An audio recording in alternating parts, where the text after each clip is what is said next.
శ్రీ గురుభ్యో నమ. గురు బ్రహ్మ గురు విష్ణు గురుదేవ మహేశ్వర గురు సాక్షాత్ పరబ్రహ్మ తస్మై శ్రీ గురువే నమ. సదాశివసమారంభం వ్యాసశంకర మధ్యమం అస్మదాచార్య పర్యంతం వందే గురు పరంపరాం. అపార కరుణా సింధు జ్ఞానం శాంతరూపం శ్రీ చంద్రశేఖర గురుం ప్రణమాముదానం. శ్రీ గురుభ్యో మహాగణాధిపతయే నమ.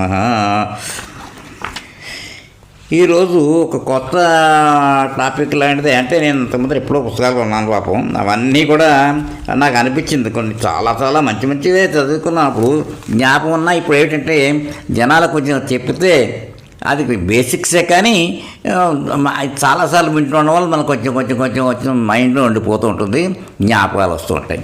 ఇందులో ఏంటంటే ధర్మసారం అని చెప్పి ఒక పుస్తకం, చక్కగా ఆధ్యాత్మిక సామాజిక వ్యాస సంపుటి. ఎవరంటే అయ్యగారు శ్రీనివాసరావు గారు రాసిన పుస్తకం నేను కొన్నాను ఇప్పుడు. దాంట్లో చాలా బాగుంది. అందులోనూ ఇవాళ ఒకటో రెండో టాపిక్స్ చెప్తాను. నమ్మకం మొట్టమొదటిది. నమ్మిన వాడికి ఫలం ఉంది, నమ్మకపోతే ఏముంది అనేది ఒక నానుడి. నమ్మకం అనే ఇంధనం వల్లనే ఈ లోకమనే బండి సక్రమంగా నడుస్తోంది. నమ్మకం, సంపూర్ణ విశ్వాసం ఉన్నవాడు ఎటువంటి క్లిష్టమైన పనులనైనా సాధించగలడు, ఎంతటి అద్భుతమైన ఫలితాలనైనా పొందగలడు. అందుకే నమ్మకం ప్రధానం. అవతార పురుషులుగా చెప్పుకుంటున్న మెహర్ బాబా, సాయిబాబా, వివేకానందుడు, రామకృష్ణ పరమహంస ఎవరు చెప్పినా నమ్మకం ఉంచండి అనేదే. నమ్మకానికి ఖచ్చితమైన ఉదాహరణ చంటి బిడ్డలను చెప్పుకోవచ్చు. తల్లి ఒడిలో ఉన్న ఆ బిడ్డ ఏ అలజడికి లోను కాకుండా నిశ్చింతగా ఉంటుంది. నమ్మకం రెండు రకాలు. ఒకటేమిటి, తన మీద తనకి నమ్మకం. రెండోది తనకి ఎదుటివారి మీద నమ్మకం. ఈ రెండు ప్రతి ప్రాణికి అత్యవసరం. ఈ రెండింటిలో ఏది లోపించినా ఆ ప్రాణి మనుగడ కష్టమే. ఈ రెండింటిలోనూ మొదటిదానికి ఉదాహరణగా అసలు ఈ కింద కథ చెప్పుకోవచ్చు. గంగాస నదిలో స్నానం చేస్తే పాపాలన్నీ తొలగిపోతాయనేది ఆర్యోక్తి. ఆ మాట విన్న శివపత్ని పార్వతి తన భర్తతో, నాథ, నీట మునిగినంత మాత్రాన పాపాలు పోతాయా అని అడిగింది. దానికి శివుడు, మనం చేసే ఏ పనైనా నమ్మకంతో చేస్తే తప్పక జరిగి తీరుతుంది. ఇక నీవు అడిగిన ప్రశ్నకి పూర్తి సమాధానం కావాలంటే మనం వేషాలు మార్చుకుని గంగానది ఒడ్డుకు వెళ్దాం. అక్కడ నేను శాపోశాన పక్షవాతం వచ్చి పడిపోయినట్లు ముట్టపడి ఉంటాను.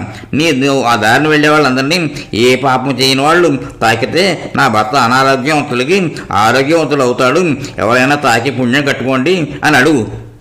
ఆపై జరిగే పరిణామాలన్నీ గమనిస్తూ ఉండు అన్నారు. పార్వతి అలాగే చేయసాగింది. ఆమె మాటలు విన్న ఎవరు అతడి ఛాయలకి రావడం లేదు. అందరూ గంగలో స్నానం చేసి వెళ్తున్నారే, తిరిగి వెళ్ళిపోతున్నారే తప్ప ఎవరు ముందుకు రావట్లేదు. అలాంటి సమయంలో ఒక వేశ్య అతను తాకబోయింది.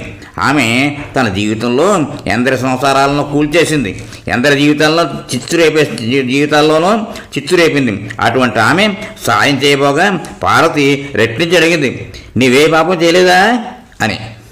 ఆ ప్రశ్నకు ఆమె, నేను పవిత్ర గంగానదిలో స్నానం ఆచరించి వస్తున్నాను, ఇక నాకు పాపాలు ఎక్కడివి అని ఎదురు ప్రశ్నించింది.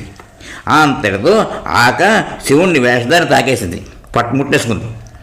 ఈ కథ వలన మనకు తెలిసింది ఏమిటంటే, ఏ విషయంలోనైనా సంపూర్ణ విశ్వాసం ఉండాలి అని పెద్దలు ఎన్నో మాటలు చెప్తూ ఉంటారు.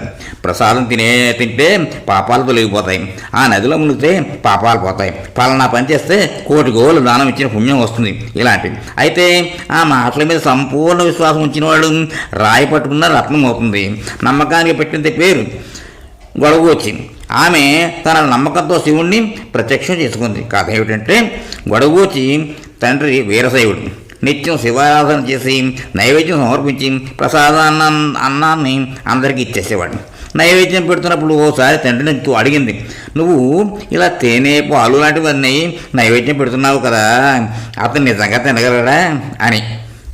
ఆ మాటకు అతడు, మనం మనస్ఫూర్తిగా సమర్పిస్తే తప్పక స్వీకరిస్తాడు అని మామూలుగా సమాధానం చెప్పేశాడు. ఆ తర్వాత ఆ విషయాన్ని పూర్తిగా మర్చిపోయాడు. ఒకసారి అత్యవసరమై తను భార్య గ్రామాంతరాలకు వెళుతూ దైవ కైంకర్యం తనకు తోచినట్లుగా చేయమని గొడవూచిని ఆదేశించి వెళ్ళిపోయారు. తండ్రి చేసే ప్రతి ప్రక్రియని చూసి ఆమె పూజకు పూనుకుని తనకు తోచిన రీతిలో పూజ బాగా చేసేసింది. నైవేద్యం వేళకి పదార్థాలుంచి శివుణ్ణి స్వీకరించమని కోరింది. అతను రాలేదు. బతిమాలింది, మొరబెట్టుకుంది, అపరాధ క్షమాపణ ప్రార్థన చేసింది. చిన్నపిల్లలని చిన్నపిల్లల్ని చిన్న చూపు చూడకండి, ఎలాగైనా వచ్చి నైవేద్యం స్వీకరించండి అని ప్రార్థించింది. ఆమె అంతలా ప్రాధాయపడడానికి కారణం ఏంటంటే తండ్రి చెప్పిన మాట, శివుడు వచ్చి తప్పగా నైవేద్యం స్వీకరిస్తాడు అని.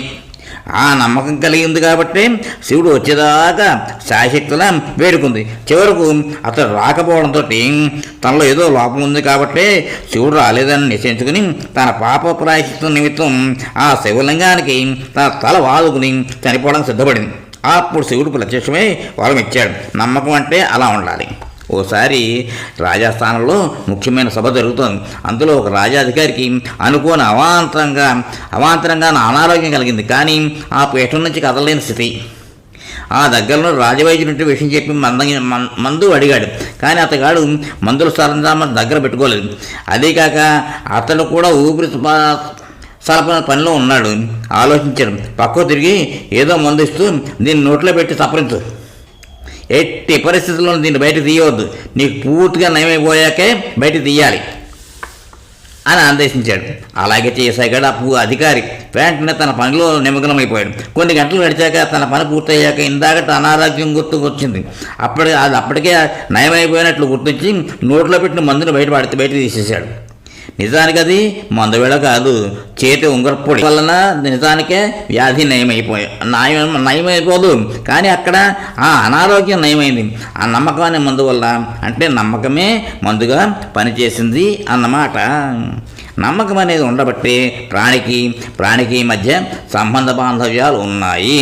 ఒక పక్షి కానీ జంతువు కానీ మరో ప్రాణి కానీ మనిషికి మచ్చిక అవుతున్నాయన్న, ఒక మరో ప్రాణికి చేరిక అవుతుందన్న నమ్మకం ఉండబట్టే కదా. ఈ నమ్మకం అనేది సున్నితమైన విషయం. అసలు ఈ నమ్మకం అనేదే లేకుంటే మానవ మనుగడ ఒక్క క్షణం కూడా సాఫీగా సాగదు. అలాంటిది భగవంతుని విషయంలో మరింత జాగ్రత్త కలిగి ఉండాలి. భగవంతుని మీద పూర్తి నమ్మకం కలిగి ఉంటే మిగిలిన అన్ని విషయాలలోనూ దానంతట అదే నమ్మకం కలుగుతుంది. దేనికైనా నమ్మకమే ప్రధానం. ఆంధ్రభూమి దినపత్రిక 14/2006 పబ్లిష్ అయిందన్నమాట. దీన్ని సేకరణ చేశారు ఆయన.